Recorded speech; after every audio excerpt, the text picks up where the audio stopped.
আসসালামু আলাইকুম। আজকে আপনাদের আমি দেখাবো কলিজার রোস্ট। একটু অন্যভাবে, এই যে কলিজার রোস্ট একটু অন্যভাবে দেখাবো। সেটা একটু টক ঝাল মিষ্টি। যারা রক্তশূন্যতায় ভুগে তাদের কাছে অনেক সময় খাওয়ার অরুচি হয়, এইভাবে করলে অনেক সময় দেখা যায় খাওয়ার রুচি হয়। তো যাই হোক, দই, পেঁয়াজ কুচি, আদা, মরিচ, ধনে গুঁড়া, লবণ, জিরা, তেজপাতা আর গোলমরিচ। এখন আপনাদের আমি দেখাবো। এই যে দেখুন, এটা আমি এখন একটু সিদ্ধ দিব। কিভাবে দিব দেখুন, এটা আমি পানি দিয়ে দিলাম। পেঁয়াজ খুব এখন অল্প দিব, অল্প দিলাম। পেঁয়াজ এখন না দিলেও হয়। দই দিয়ে দিলাম 6 চামচ থেকে।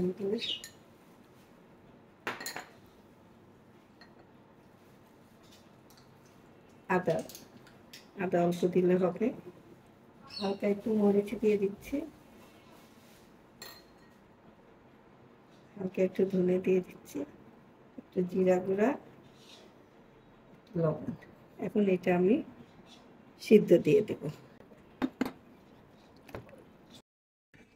সিদ্ধ হয়ে গেছে, এখন আমি এগুলো সুন্দর করে কাটবো।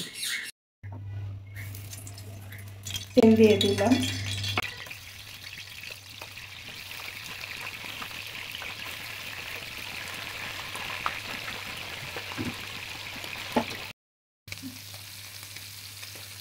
আমি এটা এখন একটু সস দিয়ে দিব। আমার ভাজা হয়ে গেছে, দেখুন সুন্দর।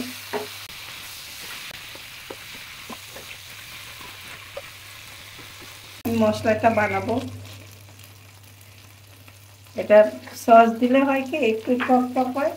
ওই যে বললাম যে অসুস্থ কেউ যদি খেতে ইচ্ছা না করে, কারো রক্তশূন্যতা থাকে, তখন এটা সে খাবে, রুচি করেই খাবে। এখন আমি মশলাটা বানাচ্ছি। জিরা গুঁড়া, ধরে দিলাম, আর একটু আদা দিয়েছি। এবার আমরা মশলাটা বানিয়ে দেবো। একটা তেজপাতা, বেশি লাগবে না, অত গন্ধ হওয়ার দরকার হয় না। দিয়ে দিলাম। এবং এই মশলার মধ্যে এটা সিদ্ধ হয়ে গিয়েছে, কিন্তু এখন একটু মাখা মাখা এটার সাথে মিশে যাবে। অল্প জালে, অল্প আছে আমি দিয়ে রাখছি। আপনারা লবণ, তারপরে সসটা যে বেশি পছন্দ করেন তার মতো করে দিবেন। এখন আমি ঢেকে দিলাম অল্প জালে, নেভা জালে। 5-7 মিনিট রাখলে হয়ে যাবে। ওই যে দেখুন হয়ে গেছে, ঠিক এই পর্যায়ে আসবে।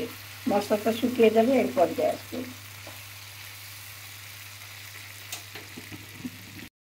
এখন একটু হয়ে গেছে, গোলমরিচের গুঁড়া দিয়ে দিতে হবে, টেস্টি হবে।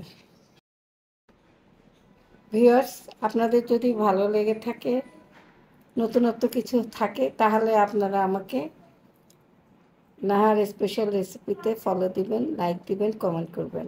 আর ইউটিউব নাহার স্পেশাল রেসিপিতে সাবস্ক্রাইব করুন, লাইক করুন আর কমেন্ট করুন। আশায় থাকলাম আপনারা সুস্থ থাকুন, নিজেকে ভালো রাখুন। ধন্যবাদ।